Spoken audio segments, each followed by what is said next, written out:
Videos on Facebook, Instagram, Twitter, and Google+. Hey guys, this is Phil from undercage.com, and this is the hTC M9. So following the unboxing, we have used it quite much, and now here is the review to it. Now, this hTC M9 is the latest flagship from the hTC, and it spots some very little differences with the previous version, M8.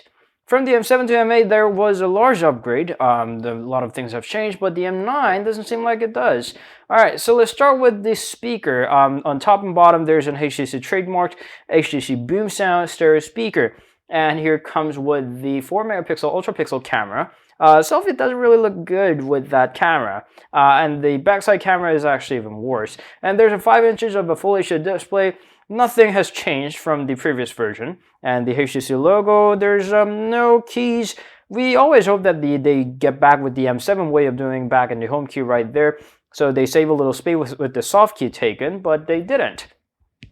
On the right, there's a power key moved from the top, and there's a volume rocker. They are actually a little too close to the power key. I sometimes confuse the volume rocker with the power button. And there's a micro SD card slot, nothing to the top with the other than the infrared port. There's a nano SIM card tray and the micro USB port and the earphone jack.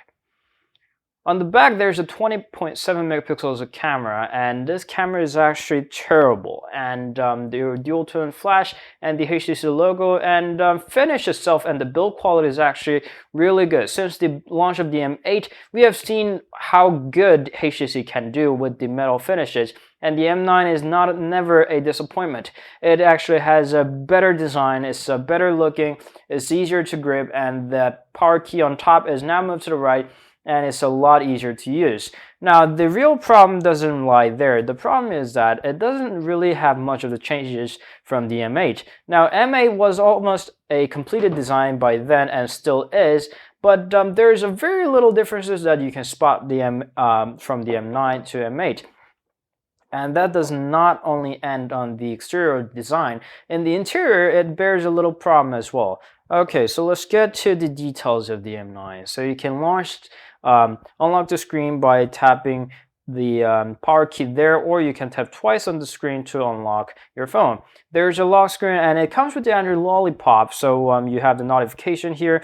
And I found it very handy and easy, and actually quite very friendly in the interface wise that what Lollipop and the HTC has done to the interface. Of course, HTC Sense builds right on top of it. It comes with the Android Lollipop and the Sense 7.0. I was actually wondering if this update deserved the large numbering changes with the 7.0 from directly from the 6.0, and it not entirely sure if it is. The major updates with the Sense 7.0 is the location-based apps, so you can choose between home, work, and others. It says out.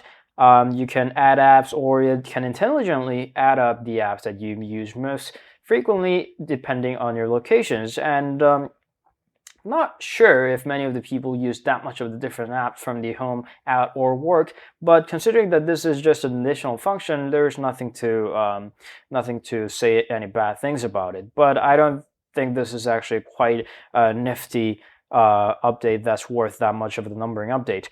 And another major thing is in the personalization, there's a themes app, so you can finally add up some themes. This is what Samsung has done as well. LG actually had this for a long time, and the other Chinese companies had this for a longer time, but our Taiwanese company had added up just now, and not entirely sure. You can add up themes, you can build your own themes based on your photos. You can designate a photo, and it's gonna pick some colors out of it, and it's gonna make the new accent tones.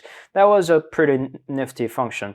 Another thing that they have added majorly is the navigation bar. You can change the orders of the navigation keys, so you can make it look like a Samsung, or you can add up some neat features like a turn off the screen. But there's only one button at a time that you can add up to the screen, so you can't have like 4, 5, or 6 buttons at the bottom, and I didn't exactly find this specifically useful.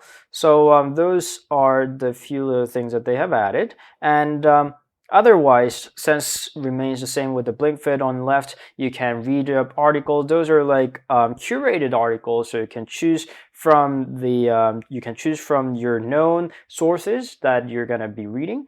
And other than that, app drawer remains the same, and that great interface from HTC remains the same. Those things are the things that I have no problems with. I always enjoy using HTC Sense. The problem lies with the hardware.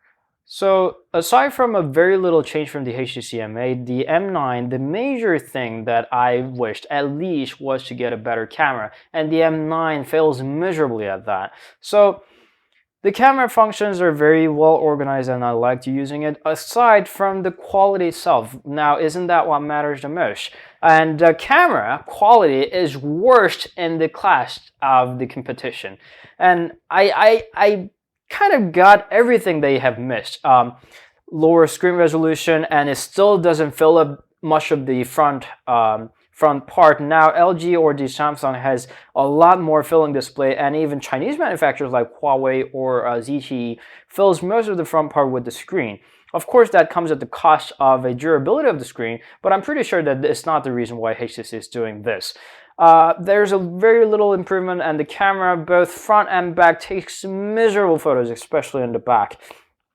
And the boom sound still is good. They have added up some more features or presets or templates, if you might want to call them, to the boom sound. And we were very happy to hear the sound, and those sound qualities were actually very good.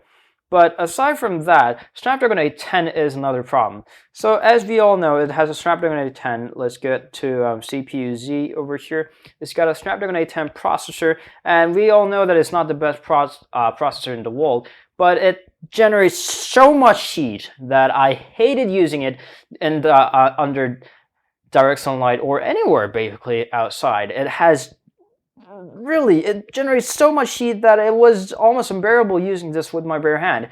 Especially with that aluminum casing, it sends heat right outside to my hand, and it was definitely not the enjoyable moment. And the benchmark scores are actually pretty decent, but it's not exactly till long you see throttling going around and see the processing speed going a lot down.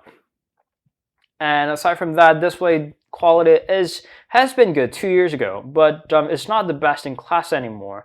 And just everything. HTC could have done so much better. There were so many things that they could have improved from the M8 to M9, and they simply didn't. Just menial interfaces and the little design changes, little small detail changes are not enough to compete in this market.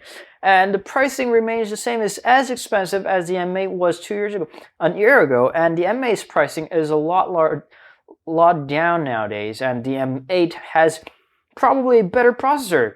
Aside from the benchmark speeds that you're not going to be holding for much of the time, M8 is much more stable and press compatible and just better in so many ways.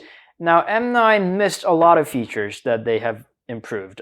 Slightly better design is not gonna worth your 650 bucks, especially with the terrible camera. HTC is losing a lot in this game.